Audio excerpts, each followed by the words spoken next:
টিমের পুরো প্রস্তুতি সম্পর্কে আমরা এবার একটু কথা বলতে চাই। বাংলাদেশ দল এই মুহূর্তে ওয়েস্ট ইন্ডিজে অবস্থান করছে এবং প্রথম ম্যাচ আজকেই শুরু হতে যাচ্ছে রাত 8টায় টি স্পোর্টসের পর্দায়। দর্শক তো সেটা দেখতে পাবেনি। কি মনে হচ্ছে রাহুল আপনার কাছে, ওয়েস্ট ইন্ডিজে আমাদের আসলে সেভাবে করে অন্তত রেড বল ক্রিকেটে খুব একটা সাফল্য নেই 2009 সালে সেই সিরিজটা বাদে। কতটুকু সাকসেসফুল বাংলাদেশ এই সিরিজে হতে পারে? ওয়েস্ট ইন্ডিজ যেহেতু খানিকটা ব্যাকফুটে আছে, টিমের প্রস্তুতি প্রিপারেশন কেমন দেখছেন আপনি? এক্স্যাক্টলি, বাংলাদেশের ওই যেটা বলছিলাম যে পেসার, ওয়েস্ট ইন্ডিজের পেসাররা হুমকি দিচ্ছেন, কিন্তু বাংলাদেশের পেসাররাও কিন্তু একই রকম কাজটা করতে পারেন। পাকিস্তানের সাথে তারা কাজটা করেছেন, হয়তোবা দুইটা সিরিজ তাদের খারাপ গেছে, কিন্তু পেসারদের ক্যাপাবিলিটি নিয়ে কিন্তু কোনো প্রশ্ন নাই। আপনি দেখেন যারাই আছেন বাংলাদেশের পেস অ্যাটাকে, নাহিদ রানা কত স্পিডে বোলিং করবেন এই সিরিজে সেটা নিয়ে অলরেডি কথা শুরু হয়ে গেছে।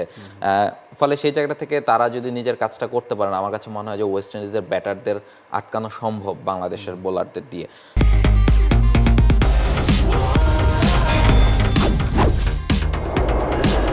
বাংলাদেশের প্রথম লিমিটলেস ইন্টারনেটে ছাড়িয়ে যাক নিজের লিমিট। এবং বাংলাদেশের মূল কনসার্নের জায়গা তো আসলে ব্যাটিং এই মুহূর্তে, যে ব্যাটিংটাতে আসলে আপনি বোলাররা হয়তো বা 20 উইকেট আপনাকে নিয়ে দিতে পারবে সেই আশা আপনি করতে পারেন, কিন্তু বাংলাদেশের ব্যাটাররা কি সেখানে গিয়ে ওই নতুন বলটা সামলাতে পারবেন কিনা বা পেসারদের সামলাতে পারবেন কিনা, 300-400 রান করতে পারবেন কিনা, সেইটা একটা শঙ্কা বা প্রশ্ন থেকে যায়। এবং আরেকটা ব্যাপার, মেহেদী মিরাজের ক্যাপ্টেন্সির অভিষেক হতে যাচ্ছে টেস্ট ক্রিকেটে এবং সেই সঙ্গে তার 50তম টেস্ট ম্যাচ হতে যাচ্ছে। এটা তাইজুল ইসলাম যদি খেলেন তাহলে তারও 50তম ম্যাচ হতে পারে। দেখুন, মেহেদী মিরাজ 2016 সালে তার ডেবিউ হয়েছে। বিগত 8 বছরের দলের একজন ভাইটাল প্লেয়ার তিনি হয়ে উঠেছেন। হ্যাঁ, লিমিটেড ওভার ক্রিকেটে তার অনেক আপস অ্যান্ড ডাউনস গিয়েছে, কিন্তু টেস্ট ক্রিকেটে আপনি কি মেহেদী মিরাজকে ছাড়া বাংলাদেশের একাদশটা ভাবতে পারেন? সেটা উইকেট যেমনই হোক না কেন। আজকে পেস ফ্রেন্ডলি উইকেটে খেলা হচ্ছে। পাকিস্তান সিরিজে যেখানে তাইজুল ইসলামের মতো একজন প্রমিনেন্ট স্পিনার কোনো সুযোগই পাননি, সেখানেও কিন্তু মেহেদী মিরাজকে সুযোগ দেওয়া হচ্ছে এবং তিনি ক্লিক করেছেন, সেটা তার ব্যাটিং কন্ট্রিবিউশন বিবেচনা করেই। মেহেদী মিরাজের 49টা টেস্ট সোফার খেলা হয়েছে। আমরা তার স্ট্যাটটা একবার দেখে নিতে চাইব। সর্বমোট 1806 রান তিনি করেছেন, 22.86 তার ব্যাটিং গড়। এটা দেখে আসলে খুব একটা আমার মনে হয় না দ্বিধায় ভোগা উচিত। সম্প্রতি তিনি যেভাবে ব্যাট করছেন সেটা এখন বেশ ঊর্ধ্বমুখী আছে গ্রাফের মধ্যে, এবং সেই সঙ্গে তার একটা সেঞ্চুরিও আছে, 9টা 50 তার আছে, 185টা উইকেট 49 ম্যাচে, 33 বোলিং গড়। সোফার বিরাজ যে কন্ট্রিবিউশনটা বাংলাদেশ টিমে রেখেছেন, নিশ্চয়ই একটা আবেগঘন মুহূর্ত তার জন্য। 50তম টেস্টে তার ক্যাপ্টেন্সির ডেবিউ হচ্ছে। লং রানে আপনি মিরাজকে ক্যাপ্টেন হিসেবে দেখেন কিনা? অবশ্যই দেখি, কারণ আপনি দেখেন যে বয়সভিত্তিক দল থেকে তো তাকে প্রিপেয়ার করাই হয়েছে ক্যাপ্টেন হিসেবে। সেক্ষেত্রে জাতীয় দলে এসে তিনি হয়তোবা সেই রোলটা স্বাভাবিকভাবে সিনিয়র অনেক ক্রিকেটার ছিলেন, শান্তকেও সেই জায়গাটাতে প্রিপেয়ার করা হয়েছিল।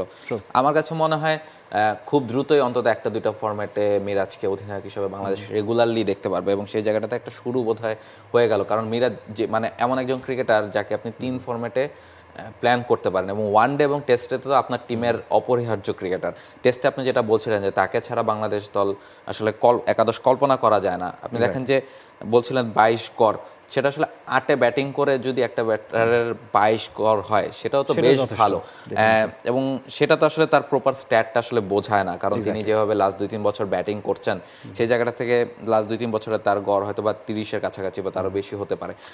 সেই জায়গা থেকে তার আবার প্রপার বোলিং অপশনও তিনি যে কোনো দলের জন্য তিনি আসলে যে কোনো উইকেটে অ্যাজ এ বোলার তিনি খেলতে পারেন, এবং বাংলাদেশ দল তাকে বোলার হিসেবেই প্রথম 4-5টা বছর খেলিয়েছে। সেই জায়গা থেকে তিনি এখন অলরাউন্ডার হিসেবে পারফর্ম করছেন। আমার কাছে মনে হয় এখন যেহেতু সাকিব আর খেলবেন না হয়তো, সেই জায়গাটা থেকে তিনি যদি 6-7 বা লাস্ট সিরিজে আমরা দেখেছি তিনি 7-এ ব্যাটিং করেছেন, 6-7-এ। ইভেন এই সিরিজে আমার কাছে মনে হয় যেহেতু মিডল অর্ডারে একটা গ্যাপ তৈরি হয়েছে, যেহেতু মুশফিক খেলছেন না, শান্ত খেলছেন না, তাকে মিডল অর্ডারও খেলানো সম্ভব। আমরা দেখেছি বয়সভিত্তিক টিম থেকে তিনি সবসময় 4-5-এ ব্যাটিং করেছেন।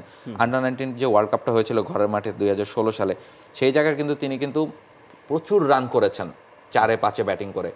সেই জায়গাটা থেকে মিরাজকে আসলে ব্যাটিং অর্ডারে তিনি যেহেতু এখন ক্যাপ্টেন, তিনি নিজেও হয়তো বা চাইবেন তার স্বাচ্ছন্দ্যের পজিশনে ব্যাটিং করতে।